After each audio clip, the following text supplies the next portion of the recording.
As the Gaza agenda moves forward, the Imperial narrative shifts with it.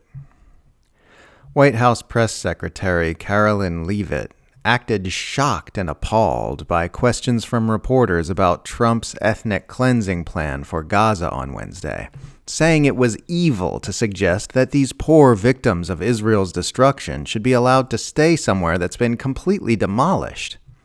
Again, it's a demolition site right now, Leavitt said.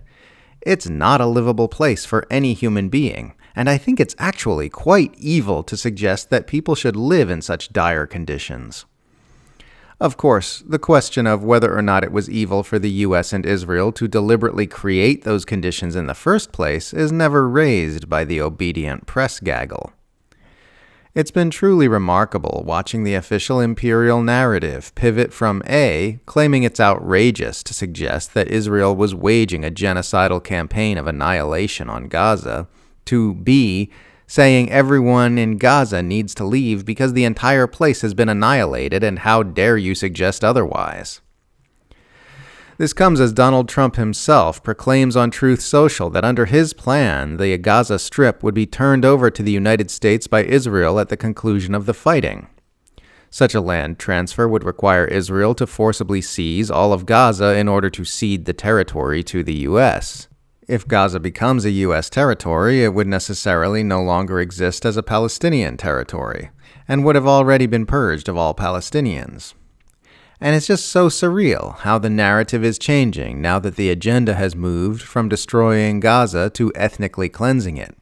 It's requiring some real Orwellian doublethink revisionism. Israel apologists in 2023 to 2024. The IDF is the world's most moral army. It's a war of defense. They're taking extraordinary measures to protect civilian lives. Israel apologists in 2025.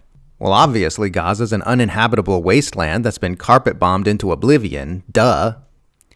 Israel apologists in 2023 to 2024. Israel would never deliberately target civilian infrastructure. Israel apologists in 2025. We need to move the entire population of Gaza to Egypt and Jordan because all of Gaza's civilian infrastructure has been completely destroyed. Israel apologists in 2023 to 2024. How dare you suggest that Israel is deliberately destroying healthcare facilities, you blood-libeling anti-Semite? Israel apologists in 2025. You can't expect people to keep living in Gaza. Don't you know there's no healthcare there? Israel apologists in 2023 to 2024. Israel is only targeting Hamas. The only locations with civilians in them that have been bombed are the ones where they're being used as human shields. Israel apologists in 2025. Those poor Gazans need to be evacuated immediately. The entire strip is a demolition site with hardly any buildings left standing. Israel apologists in 2023 to 2024. Israel is taking the utmost care with its airstrikes to only target terrorists with the most pinpoint precision. Israel apologists in 2025. Gaza's not safe for civilians. The whole place is covered with thousands upon thousands of undetonated ordnances. Israel apologists in 2023 to 2024. This will all be over as soon as Hamas releases the hostages.